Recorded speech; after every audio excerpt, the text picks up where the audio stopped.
So this is a video which I'd been planning to make for a while, mostly because there aren't videos on it already, and there are only 2 tutorials on the internet explaining it. Most of this video is based on Kuroni's slope trick tutorial. There's a link to his blog in the description below. Anyhow, let's get started. Although it's hard to specifically define what slope trick is, the best way to describe it would be as a dynamic programming optimization where your dp function is a slope trickable function. Let's define a slope trickable function as a function that's continuous, can be split into sections with integer slopes, and is either concave or convex. Let's take a look at an example of a function that's slope trickable. The absolute value of x minus 3 fits this description. It's easy to see that it's obviously continuous, as it doesn't have any abrupt changes in value.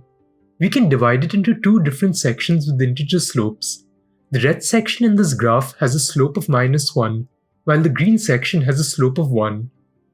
It is also a convex function, as when we scan the function from left to right, the slopes are non-decreasing. Right, so keeping this in mind, let's come up with an alternative way to represent slope trickable functions.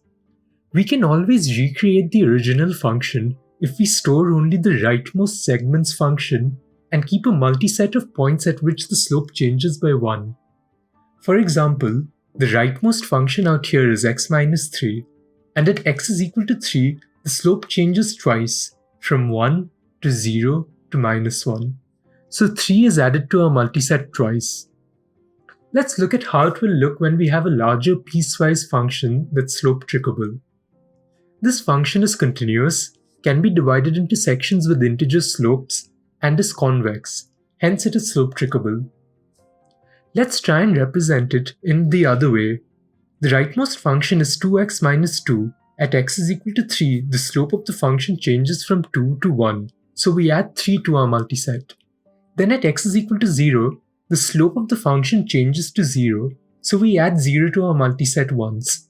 At x is equal to -2, the slope changes from 0 to -2. Hence we add -2 to our multiset twice. The original piecewise function can then easily be recovered from the multiset of points. We know that at x is equal to 3, the slope reduces by 1. Hence the slope of the function at that point is 1. We also know the coordinates of the point at x is equal to 3 from our earlier function.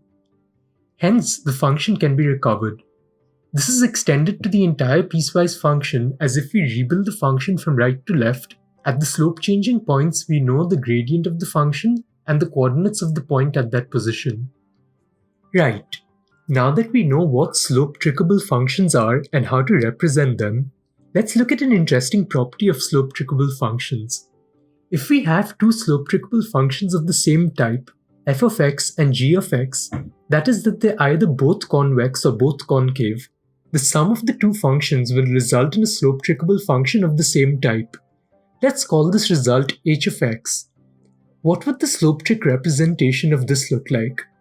The rightmost function will simply be the sum of the rightmost functions of f of x and g of x, whereas the multiset of h would be the union of the multiset of f and the multiset of g.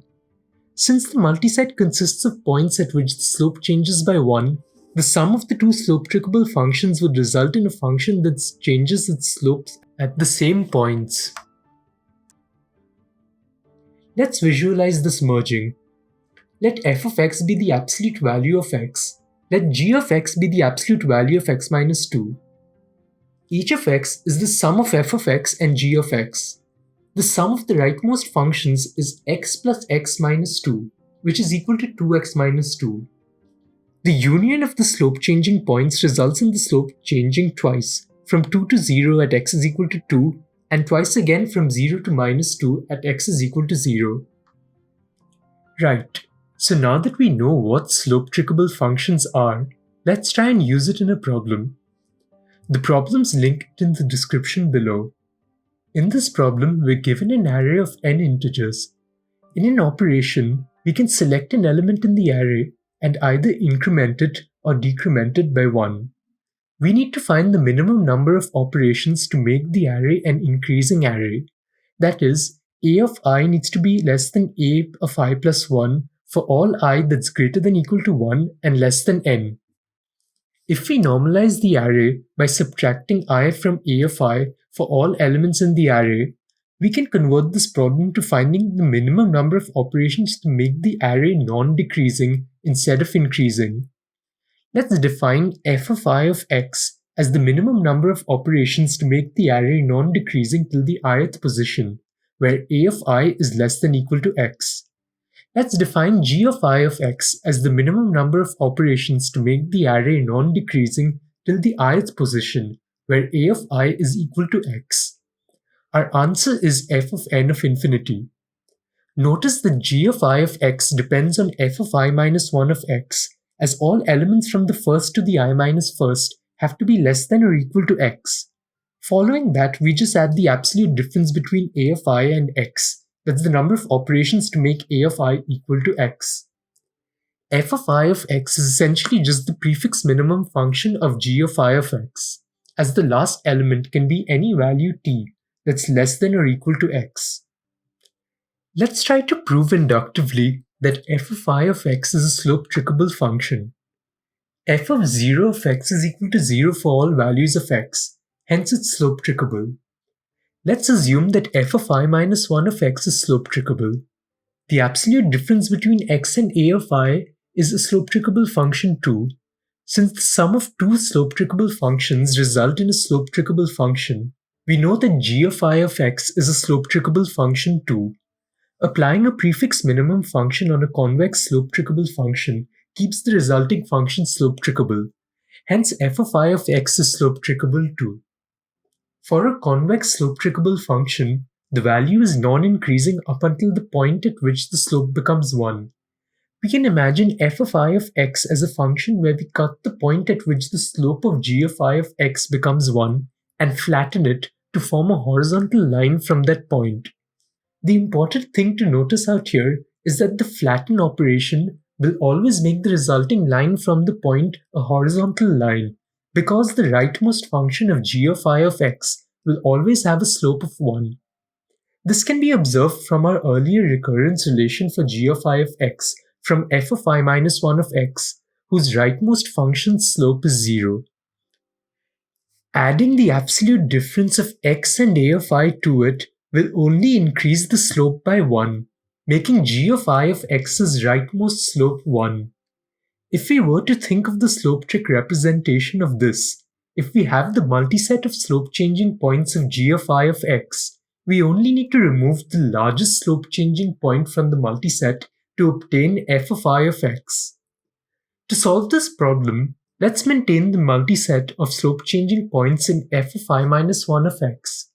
If A of I is greater than or equal to the maximum slope-changing point in the multiset, the resulting multiset of g of I of x would have two occurrences of A of I, as the slope changes twice, from 1 to 0 to minus 1, in the function of the absolute difference between x and A of I.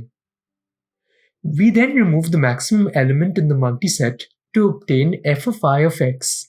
At this point, it's optimal for x to be A of I, so we don't add anything to our answer.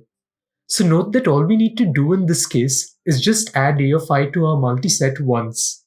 But in case A of I is less than the maximum slope changing point in the multiset, it's not optimal for x to be A of I. G's multiset will have two occurrences of A of I, and it doesn't get removed while forming F's multiset, as A of I isn't the maximum element in the multiset. Note that the difference out here is that it's optimal for A of I to be changed to the maximum element in G's multiset. Hence we add the absolute difference between A of I and the maximum element in G's multiset to our answer.